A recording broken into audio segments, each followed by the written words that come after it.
So yesterday, Mark Stein released a tweet saying that some strong voices are urging Joe Tsai to back off the Nets' intent to hire suspended coach Ime Udoka as Steve Nash's successor, given the considerable turmoil that Brooklyn has already faced this season. All right, so first thing I would like to know is who these strong voices are. Every time I hear a report, they come out and they make it seem like it's the basketball Illuminati or something, but 9 times out of 10, it's probably some NBA executives or managers or something like that, people close to the Nets organization. And I know a lot of people on Twitter were kind of saying blackball, but in this case, I don't think Udoka is being blackballed.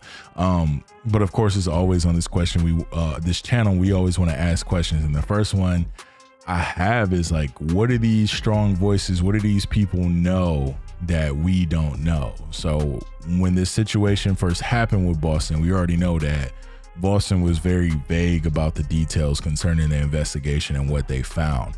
First we heard that, he was facing a possible suspension, but they didn't tell us what the suspension was for. So everybody was like, yo, what the heck is going on in Boston? Then we come to find out he was sleeping with a staffer. And they said the relationship was consensual. Then they said that it wasn't consensual. Then said it again that it was consensual. So there was a lot of mess. But again, this is Boston's fault for not releasing the details, or they should have just kept it internal and handled it by themselves versus putting it out there, right? So it kind of leads me to believe maybe these NBA executives or these strong voices, whoever they are, maybe they know something we don't know about the situation that Boston didn't put out there. And I've kind of always had the feeling that there is a little bit more to the situation. Obviously, it has to be more than what they were telling us. But based on what's being reported at the time and what's being confirmed, it doesn't seem like information that will require the guy to never be hired again. And plus, the NBA is a business, so you might have people saying don't hire him simply for the fact because they want to hire him. Okay, like remember that first. Like the NBA is a business as well, and there are specific motives behind the reason that these guys say and do things as well. But just throwing that out there, not saying this, what's happening, but putting that idea out there. But overall, I think the biggest reason these people are saying stay away from Udoka is what they have going on internally right now. Like the Nets have turned into reality television at this point. They probably need to change their name to the Real Husbands of Brooklyn because they have everything going on but basketball.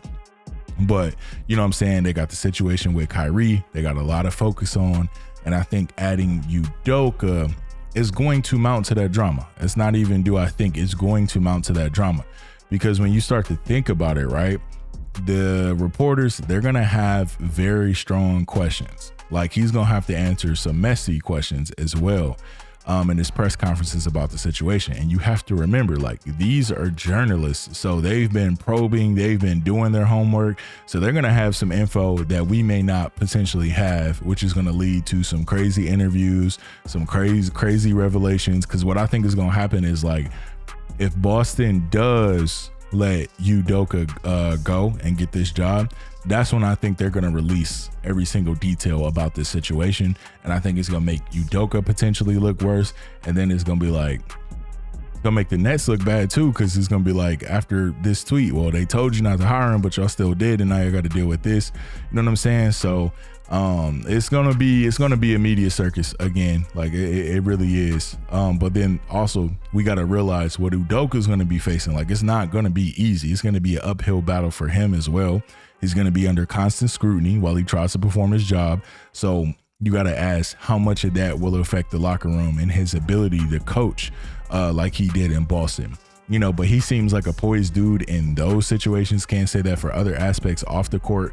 And then another question I have is like, will he even be able to earn the trust of the locker room considering what happened? You know what I'm saying?